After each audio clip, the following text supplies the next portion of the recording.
Association, and I want to welcome you to the very first clinic of our convention.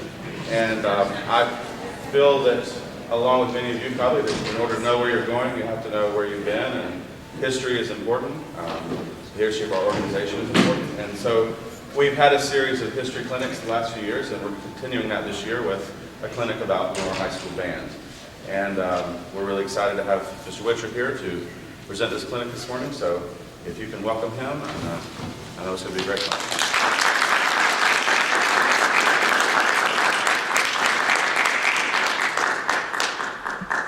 Thank you. Was not exactly sure how to go about this. I don't think that raises up anymore. Can everyone hear me okay? There we go. There's one. First of all, disclaimer, I'm not from Lenoir. Did not grow up in Lenoir. I did not even grow up in North Carolina. So I had the fortunate situation in making an application and being chosen to student teach at Lenoir High School my last year in college at Appalachian, which is Lenoir, if you don't know any geography, is about 20 miles down the mountain from Boone. So it was a great situation for me to be in. And then it seemed like my career came full circle, so to speak, as I ended up back in Lenoir at Brighton High School with my career, and always had close association with all the people up there, but got the opportunity when Rodney called me and said, we want to do this because we've been doing a series of historical things about bands in North Carolina, and I think this is a great thing. I think I've told a lot of people that if I wasn't a musician, I think I would have been a historian, because I have a keen interest in history and of all kinds, and this right up my alley with these things. So we'll go ahead. There were some handouts back there that sort of had an outline of the way I wanted to do things and go about this. And the big question was, how did a small furniture town with a student population never over 500? I don't think a lot of people realize that. Never over 500. The only time it reached 500 in the student body was when they put the 9th grade at the high school. So we're talking about 10, 11, 12 of the student population have one of the premier band programs in the country, not just in North Carolina, but in the entire country. The simple answer was James Harper. He, a very unique individual. I'll talk a little bit about his family history in a minute, but the town had a town band, as you see from the newspaper clipping here, from 1897. And it evolved into the American Legion band after World War I. And there's a picture of that American Legion band after World War I. The history of how the band got started, I'll talk about Captain Harper in just a minute. After World War I, the town band, this American Legion band, was going very strong, full and strong. And as Captain Harper related to me, they all decided it was time to get married, it was time to have children, and they quit attending rehearsals. And so they had 24 instruments, 24 people in the band, and the agreement was made that they would donate the 24 instruments to Lenoir High School with the hopes of starting a school band. And the school at that time was new. The school had been, the Lenoir High School as it stands right now, was built in 1922, and in 1924 is when they agreed to do this after World War I, sorry. And Captain Harper would agree to be the band director there. And that's how it all started. The agreement was if the school band folded after a year, the instruments would all be returned to the American Legion. And Captain Harper always liked to relate that the instruments were never returned to the American Legion. Just a little bit about Captain Harper. This is the first band with those 24 instruments. Captain Harper, I don't have a pointer here, I will walk back here. This is Captain Harper in the center with the white hat on. The band wore, the only thing that the band owned were the capes, and the students supplied the white shirts, pants, and so forth, and they did provide the hats. A little bit about Captain Harper, his family history. The family originally moved from Pennsylvania to the Lenoir area. The land for the town was given by his great-grandfather, who was a Civil War veteran. The family got very involved in the banking business and the furniture business, which was really beginning to happen in Lenoir at that time. They were very devout Presbyterians, and consequently, I think it was almost a demand that Captain Harper has to go to Davidson College. And he did graduate from Davidson College in 1915 with a degree in economics, because he was going to be involved in the family business of banking and the furniture business. He played violin at that time. That's all that he had ever played. There was a little family orchestra, he liked to call it, that played together. He played in the Davidson College orchestra, and served as its conductor his senior year. He went on to graduate school at UNC in finance and banking. Graduated in 1916, played in the University Orchestra. And I think it has come to your attention all of a sudden right now that Mr. Harper had no degree in music, none whatsoever. He was a soft-taught musician.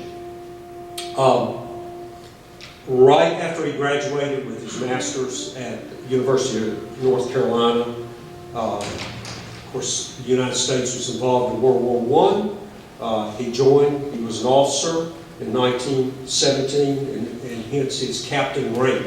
As we happen to do in the South, I think that goes back, some of my history lessons teaches me back to Civil War days, that once you achieved that rank, you carried it the rest of your life.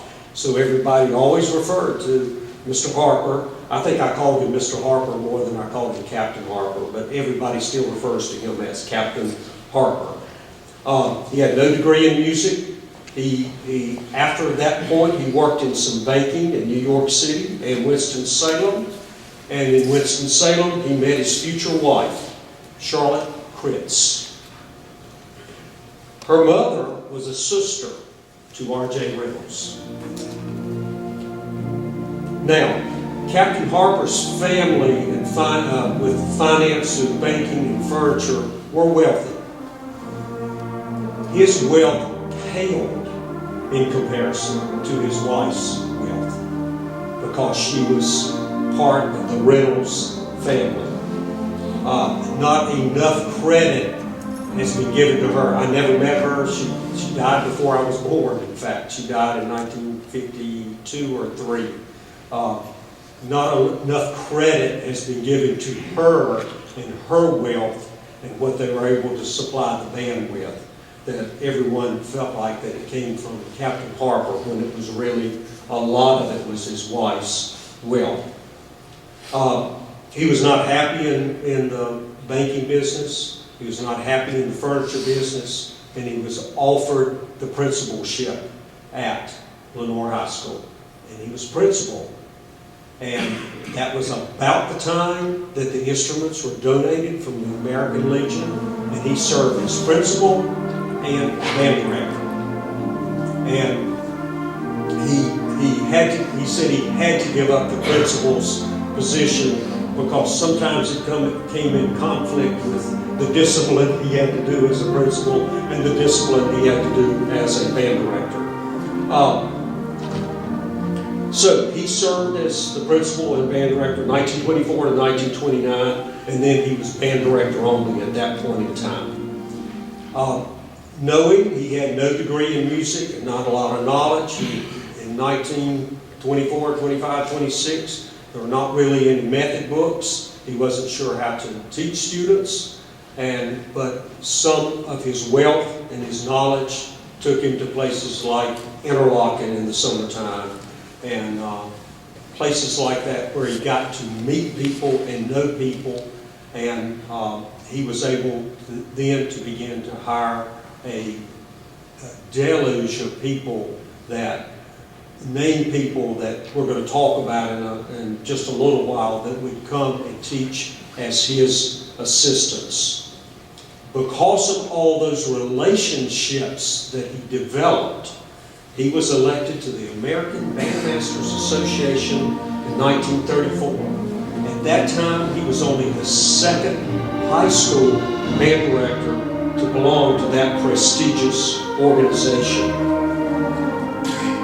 He was elected president of the American Bandmasters Association and served as their president in 1956, and he was the first high school band director to ever serve as the president of the American Bandmasters Association.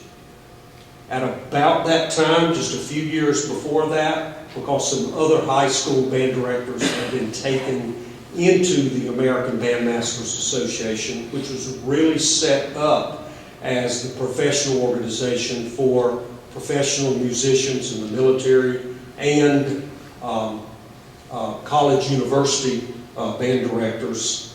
He saw the need, along with a couple of the other high school band directors, to lead the charge of creating the American School Band Directors Association that was organized in 1953, and he was one of the leaders of that would be the organization for public school band directors to be a part of. Mr. Harper passed away on February 16, 1986, at 92 years young, literally young, just one day before his 93rd birthday.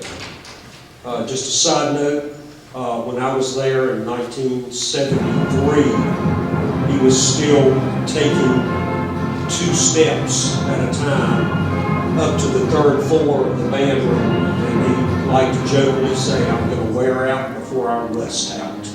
And that's what he did. Let's talk a little bit about facilities and equipment. Here's some pictures of Captain Harper.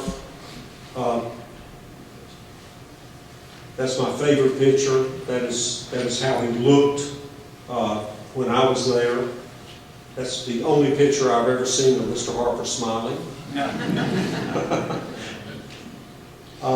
In 1970, 71, I'm not sure, they put out a double album of some of the historic contest recordings of the Lenoir High School Band, and this was the picture on the front. The great thing about that album, the recordings from the 1940s and 50s, you can imagine how scratchy and all they are. They sound wonderful for that time, but interspersed between all those recordings are interviews of him and how he started the band and the sort of the history of the band.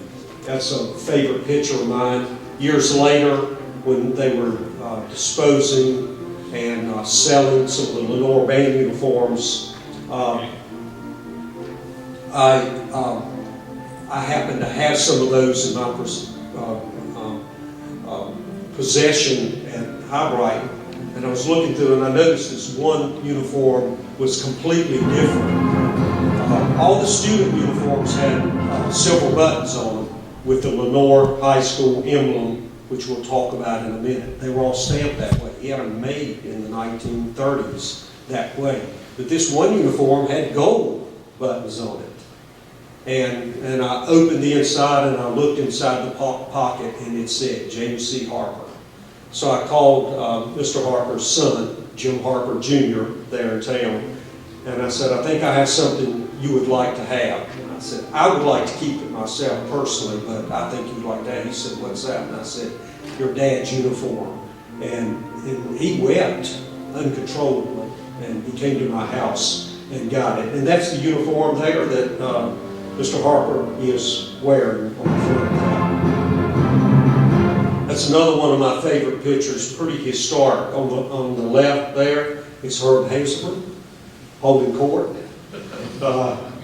Mr. Harper there in the center, he was conducting that night at Appalachian, and that's Charles Isley, the director of bands at Appalachian.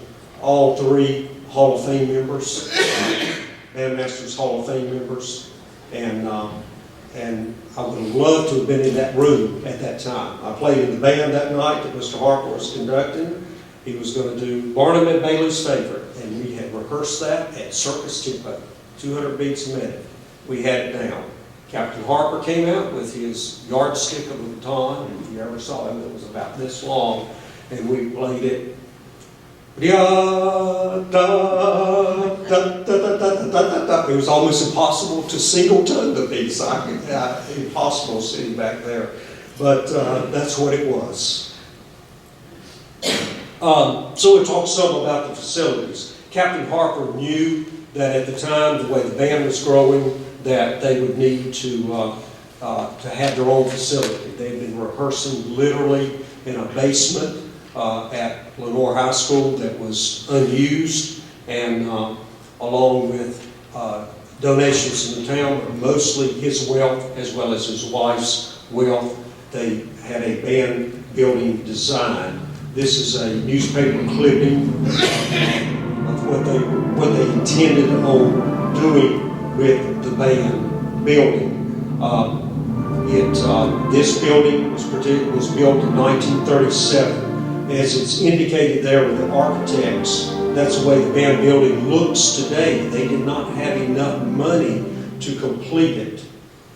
And if you'll look to the left of that building, that's only half the building. That's the building as it looked from 1937 to 1962. And then at that point, the 9th grade was sent to the high school, and they knew they had to, they said double the size, but really they made it about a third larger. And that's the way the building looks today for a student population of 500 and approximately 85 to 90 in the band. It was 3 stories, as you can tell. First floor to the right of the main entrance there. In Lenoir High School, you can see to the left is attached to the building back that way. First floor to my right, that is where the offices were. To the left, that side was a music library. The second floor was almost exclusively practice rooms, approximately 30 of those. Top floor to my right was the band room, the rehearsal room, and to the left was a larger storage room that was in plan to maybe have an additional rehearsal room later. The band did own their own band buses. This is the Lenoir High School emblem. That's over the front entrance of the band building. The original buses, they owned these till Mr. Hirsch and Mr. Miller came there. Every other year they took a trip to Charlottesville. They were the home band for the University of Virginia. This is an agreement Captain Harper had for many years. They would go to Chapel Hill, and I said that wrong. They would go to Chapel Hill and be the home band for the University of Virginia. Then every year after that, they would go to Charlottesville and be the home band for the University of North Carolina. And that way the kids got this big trip to Charlottesville every other year. These buses were actually, you just have you have a truck on the front. This is just hitched to it, as I think you can see. No heating, no air conditioning, and wooden benches. And they were still riding these. We have Mr. Hirsch's son here today, Bill Hirsch. Raise your hand, Bill. It's Mr. Hirsch who followed Captain Harper. They were still riding these when your dad came to they bought the other buses. So they had the two buses and the equipment truck. Boys and girls rode on different buses. There's boys' buses, girls' bus. And that lasted until the school closed in 1977. That did not change. You get a little closer view of the buses there. And you can see even better. You just have a truck on the front with a hitch to a trailer, literally. They actually took these buses all the way to New York, to the World's Fair. There are the buses. Mr. Albert, they should look somewhat familiar to what you were with. These are the buses that when the school closed, you can see the band building in the background. And they did have to buy because the band size had increased to a third bus. I don't know whatever happened to the buses. I wish one had been saved, but they were disposed of when the consolidation came about. This is Mr. Nail. He was a volunteer bus driver that drove from beginning of time to the school closed. A little closer view of the bus that way. And then we come to our only three directors. Mr. Harper on the left. Mr. Hirsch followed him in 1958. Back in those days, I guess it was almost mandatory. When you turned 65, you had to retire. So Mr. Harper retired in 1958. Mr. Hirsch came from Marion High School, and they also hired then John Miller as the assistant, and John did the marching band. And that was the team that stayed together until 1969. Not many people can say in that kind of history of a high school there are only three band directors there. That just doesn't happen today.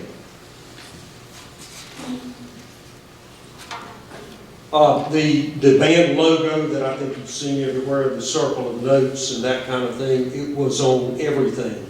The buttons, as I said, they had buttons that had that logo on it, the belt buckles, the emblem on the marching hat, all those things. Interesting story, when it was time for us to replace and make more new the uniforms at High Brighton High School, we were down to choosing whatever kind of buttons we wanted to have. And I got a call from the company in Connecticut that makes buttons for everybody, the military and everyone else, and they said, we used to have an account with the Lenoir High School. And I said, well, that school doesn't exist anymore, but we're the school in Lenoir now. And they said, well, rather than making buttons from scratch to honor that school, would you, since we still have the dies in place, would you like to have the Lenoir High School buttons put on your High Brighton High School buttons? And I said, well, I might need to run that through the administration and band boosters, but it was overwhelmingly approved now. So as our tribute to Lenoir High School, the High Brighton band uniform, which has not changed since the school opened in 1966, now has Lenoir High School buttons on them everywhere, here and the epaulets and so forth, if you ever see any of those. In fact, if you want to look later, I borrowed a pair of the gold buttons from one of the former band directors and had a set of cufflinks made out of them. And you can come up and see the emblem if you'd like to. I wear those proudly. Only three band directors in 53 history. All three of those, Mr. Harper was an original member of our Bandmasters Hall of Fame, and Mr. Hirsch and Mr. Miller in the Hall of Fame. And I was very honored to nominate both of those for our Hall of Fame. They're all past presidents also of the North Carolina Bandmasters. You can see the dates there. I did show the picture of them. Captain Harper was smart enough to hire some of the best personnel and specialists. At that time, Lenoir High School was on a 6-period day. Everyone had a study hall. Some of us old people, as I look around the room at some of the gray hair, remember when students had study halls. Well, if you were in the Lenoir High School band, your study hall was in the band building, and you were assigned to practice rooms. Hence, that second floor of 30-some practice rooms. Every room was outfitted with an intercom system, and if they needed to listen to playoffs or listen to scales or whatever, and they didn't feel like running from the first floor up there, they just clicked on the room. Plus, it was another way to check and see if they were in their practice rooms. Some of the noted personnel. One of the first assistants Mr. Harper hired was Leonard Moretta. Any of you remember him? He went to University of Michigan and later on became the director of bands at Western Michigan. Mr. Cleffer, who was a longtime band director at Mooresville High School. He's the past president of the North Carolina Bandmasters. Actually, 2 different terms in some of my research. And he's in our Hall of Fame. He was there in the 1940s for one of his first jobs before he went to Mooresville High School. Mr. Kirsten, who's pictured here, he's a former North Carolina Bandmaster Association past president. He's in our Hall of Fame. He was one of my predecessors at Brighton High School when he came back to Lenoir. I have several pictures of him. I'm trying to think who's the country western singer. It looks like, As soon as I say the name, it's escaped me now. It'll come to me later on when I'm asleep tonight. Lyle Lovett. Yeah, somebody saw it. Yeah, did it look like Lyle Lovett? Not that Lyle. But that was when Mr. Kirsten was at Lenoir High School. This little write-up about him that is in the Lenoir High School band scrapbooks when he was elected the new president of the North Carolina Bandmasters. There's a good shot of the band hat there with the logo on there. And there's a shot of Mr. Miller, one of my favorite shots of him conducting. Going ahead, we had Robert Clark, was also worked there in the late 1940s. Some of you had him as tuba instructor at Appalachian. He's in our Hall of Fame. Ralph Ostrom, he's a former solo cornet with the Sousa Band in 1928. He happened to write the Lenoir High School and the Brighton High School fight songs. How many of you all have a fight song at your school that was written by a former member of the Sousa Band? That was always interested. My kids just relished, they loved to tell other band people that, that was a point of interest for them. He was there in the 1940s and he returned in 1954 for 3 years before he moved on. Camilla Braver was an assistant there. She's in our Hall of Fame, and she's also one of my predecessors at Brighton High School, and Beaver Robinette. We had some noted performers. There's a picture of Mr. Kirsten when he was at Brighton High School with John Miller, and as you can tell, John Miller is holding court right there, as he loved to do. Some noted performers.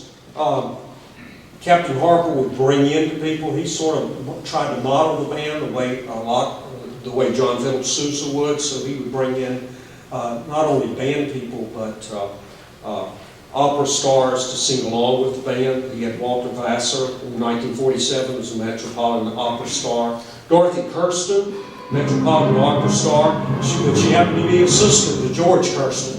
So there's a picture of her, Mr. Harper, and Mr. Kirsten and the band in the background there. And she sang with the band in 1948.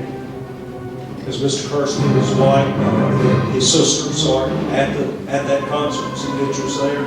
After the concert, her and her Meek, and look at 1948, all decked out there. And her with some of the band members after the concert. He happened to also bring in this guy from Australia named Percy Granger. 1951, he played solo with the band, solo piano. He conducted. That's a picture of him at the old Baldwin piano there. And that's a longer shot there with him with the band playing there. Mr. Granger took the train to Hickory, North Carolina, and being the person that he was, that liked to, if you know much about him, he liked to walk, the walkabout. So from Hickory, he decided to walk to Lenoir. And it's not a long trip, but on foot it is. When he got to Lenoir, he got picked up for, they thought he was a hobo, because if you ever seen some of those pictures of Granger, the way he dressed with his backpack and his leggings that he had on with his boots and all, they didn't really actually say they arrested him, but they detained him. And as soon as he opened his mouth, you can imagine what an Australian accent in 1951 sounded like in Lenoir, North Carolina. And the only name that he could remember was Mr. Harper. And everybody in town knew Mr. Harper. So the police called Mr. Harper and asked him if he happened to know a Percy Granger. And of course you can imagine the harm. Put yourself in that situation. The harm if they told you Percy Granger was at the police station in Lenoir, North Carolina, or in your town, how you would feel. Mr. Granger did not want a hotel room or anywhere to stay. He slept in the auditorium on top of the piano while he was there. So, yes, we all know he's eccentric. We have real stories here in North Carolina. He was eccentric. Merle Evans, if you know that, this is the actual program. I got some copies of that when he was at Lenoir High School. The program that he played, probably hard for you to see. Some things you know, the band played the back-to-back arrangement, Shepherd's Hay, Irish Tune. He played a Brahms Rhapsody. They played the Lads of Wampray, sorry. He also played the arrangement of Toccata and Fugue in D minor. He played the Grieg Piano Concerto, as you know. I think you know he and Grieg were very, very close friends. And so there's the program. And I don't have an original one, but you look up in the right-hand corner, that is his autograph. I wish I had an original one. I may have to sell my soul to the devil to get one, but there's that. Merle Evans. You young people don't know the name, but he was the Ringling Brothers, Barnum and Bailey, for over 40 years, conductor. And the year he retired, 1973, he came and did a concert with the band. They actually did a circus-themed concert. It was outside in the stadium. They gave their commencement concert every year. They didn't ever call it a spring concert. They called it a commencement concert.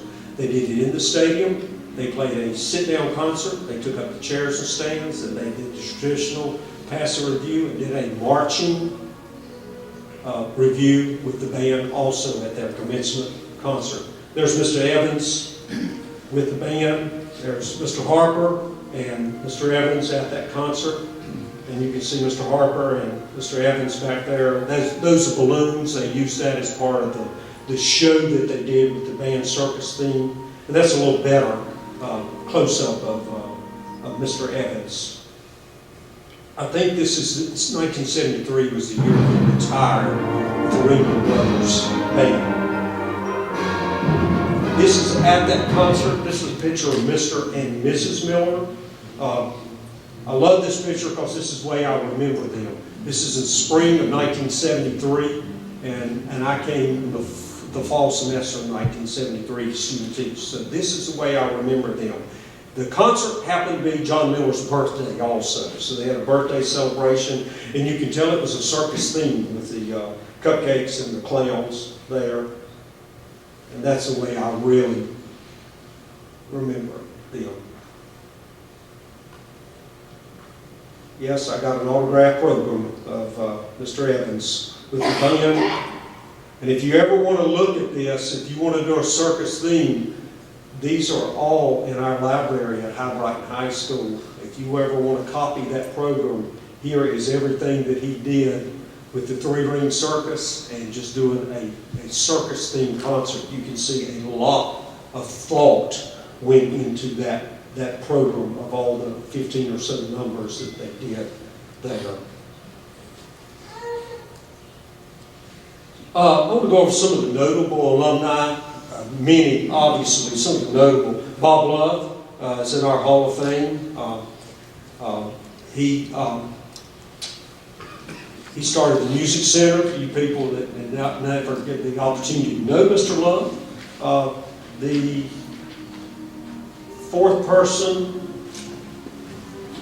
from the right is notated on the fifth row as Bobby Love. Okay, holding his trombone, and that is Mr. Love. For any of you older people that know him. Ed Whitener, alumni of Lenoir High School. He's in our Hall of Fame and was at William Lenoir Middle School.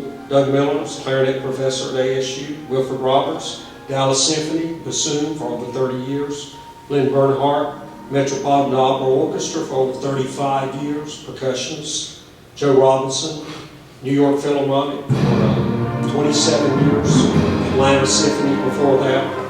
Bob Palmer was at Brevard High School, composer, NCBA past president, in the Hall of Fame.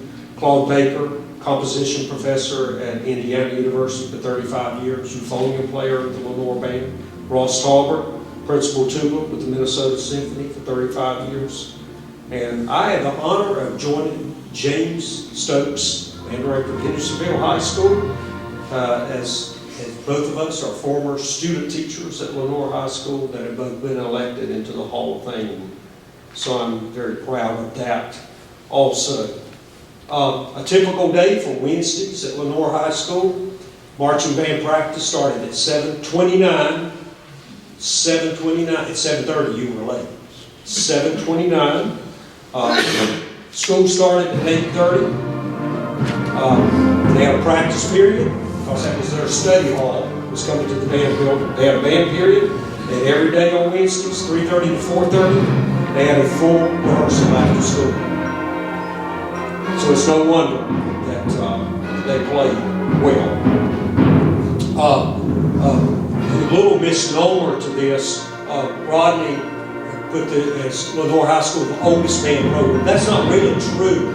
Actually, there were bands established in Charlotte and Winston-Salem here before the Lenoir High School band.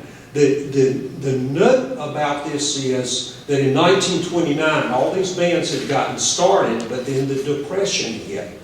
And the state cut taxes for schools in the domestic arts, music, art, and agriculture. Can you believe the state actually cut taxes for agriculture in school, as big as agriculture was in those days? But it did. But they said that all localities had the option to get these taxes back, but they had to be paid locally. And Lenoir voted in 1929, in the midst of the Depression, to continue their taxes so the band could be maintained. That is absolutely, maybe we're so far removed from 1929 and the Depression that that's hard for us to conceive, but I think we know enough about what was going on with the Depression in 1929 to realize what an unbelievable occurrence that was. So, actually, Lenoir High School has the distinction of being the oldest continuous band until its closing in 1977. Ruth's here. Ruth has a great history of the North Carolina Bandmasters Association on our website.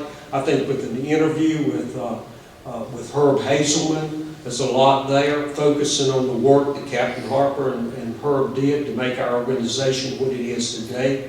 It's a very interesting read, especially about our contest system, where it did start out as a true contest, and then went to a contest festival arrangement to our present MPA that we have a sight reading. So here's a typical list of judges that were handing out ratings in the 1940s and to the 1960s. Edwin Franco Goldman, A.A. Harding, Ernest Williams, and if you don't know some of these names, you may not need to be in this room, I'm guessing. Frank Simon, Herbert L. Clark, Glenn Cliff Bingham, A.R. McAllister, William Ravelli, Mark Hinesley, Alfred Reed, and a very young Fred Fidel in 1955. How many of you all would like to play for that auspicious group of judges? A Superior that day really did mean something. I've had the opportunity to actually hold some of those sheets that look very much like the ones that we have today and see those, I call them an autograph, but actually a signature of an A.A. Harding or Herbert L. Clark, and the compliments that they, the criticisms, compliments they gave to the band. So I found out some interesting facts that I got some of this from Jim Gosler, who was a Lenoir High School graduate horn player, but he was also the choir director at Freedom High School. Sight reading was included in our contest, I'll call it that then, and it ended in 1949. But at that point, you prepare a march and 4 selections. The march was a warm-up. It was not judged. Right. Of the 4 selections, the judges picked one, and the director picked one. The other 2 would never perform for the judges. By 1948, that's when our graded system of 1, 2, 3, 4, 5, 6 was introduced to our contest list. But you were still being classified by school size. 1970, required selections were lowered to 3. The march was still not judged. Right. And again, it's the same situation. Warm-up march, the judges picked a selection, and the band picked a selection. And in 1972, required selections were lowered to 2, and the march was judged. And sight reading reappeared, I guess it was at about 1993. Dave, do you remember? About 95 or 96. 95, 96. I was not sure when sight reading did come back. So some acknowledgments. I have a wonderful book. I'd be willing to copy it for anybody who'd like to read it. It was actually written by Mr. Harper. It's not copyrighted or anything like that. I do not have an original copy. Mine is actually a copy. A wonderful friend there in Lenoir, Lucy McCarl, she did write a very short book, The History of the Lenoir High School Band. I got some source material from Jim Gosler and source material and personal conversation with Phyllis Miller, who is our local historian about everything in Lenoir. I'm trying to see if there's just some pictures of the band through the years. That is the year Mr. Hirsch and Mr. Miller got the band in 1958. This was in the 1958-59 school year. Bernard Hirsch, director. Half of the band quit when Captain Harper resigned, not resigned, but retired. And this is the band, the half size of the band that had gone from those huge bands to this size band. And I have listened to some recordings of that band in 1959 at the state band contest.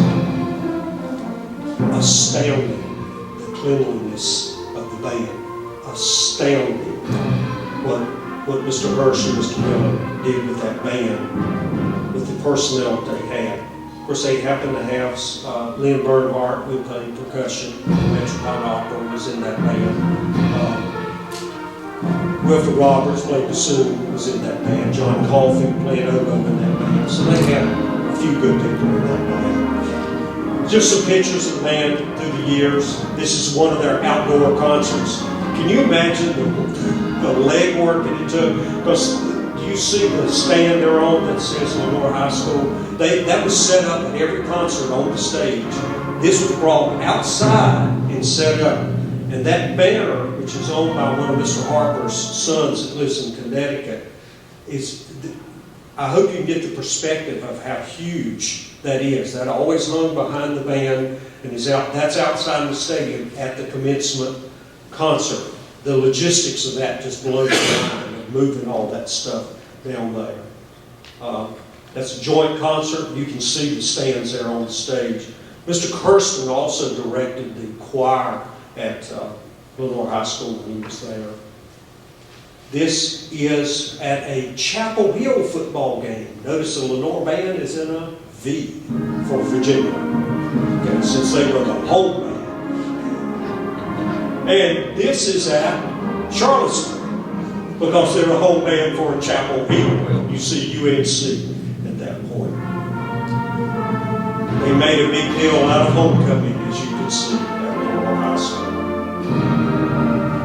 A lot of great pictures here. I always ask why the band was separated like that in all the pictures, because Captain Harper always bought a 2-page layout in the yearbook. And if you left the separation in the band, nobody was left out of the fold. How ingenious. The Lenoir band letter. This is someone in Lenoir owns all the memorabilia. You can see the logos, all of their state band contests, solo and ensemble that they got, along with buttons and all that kind of thing. You know, it's a great memorabilia piece. Yeah, that's me. Please excuse the hair and the outfit, but it was 1973. Yeah, we all look like that. So, yeah, that's Mr. Miller smoking a cigarette. It didn't make any difference where he was in the band building, in front of the band. This is backstage before concert. We got that picture hung in my office. One thing that the Lenoir High School band, and I was able to get all this memorabilia, was the scrapbooks. They had an unbelievable amount of scrapbooks that were kept in the safe. This is the office that was down there on that first floor. You see the safe back there, and you can see some of the scrapbooks in the background. There's Mr. Harper there in the office. And there are all the scrapbooks. So when the school, there were 3 copies of the scrapbooks. There wasn't just one set of scrapbooks. There were 3 sets of scrapbooks. And one of them was kept locally. One went to the library at Chapel Hill, and one went to the library at Davidson College. And they're all still there if you would ever like to look through those. From 1924 to the school closed in 1977. This is an interesting picture I came across, and I happened to see what was on the back. That's Mr. Harper at his final concert in 1958. And on the right, presenting him from the band, a silver cup, is Joe Robinson. Who would know here as a senior in high school what he would go on to be as the principal oboist in the New York Philharmonic for all those years. I think that's another picture of the band with Mr. Hirsch and Mr. Miller. And that is a great picture of the 3 band directors there.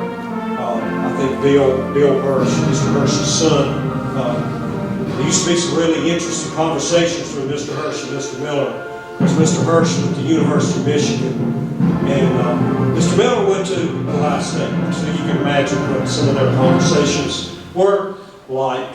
And Mr. Hirsch had the distinction of being the last band director that did the symphonic band at the University of Michigan, and they hired this young guy to come in after him named Mr. Ravelli. So that's what he was doing before he came to North Carolina and Marion. And very unique programs they had through the years. And that's my funny picture to end with. If you can read the bass drum, it says State Insane Asylum Band, Topeka, Kansas. Any questions I can answer? I'll try to How answer. about how many superiors? Well, the consecutive in grade 6 was, they had consecutive ratings for 42 years. There were some years during World War II where the state contest did not happen, obviously. And some of those grade 6 were not state band contests because they were the national school music competitions that were going on at that time.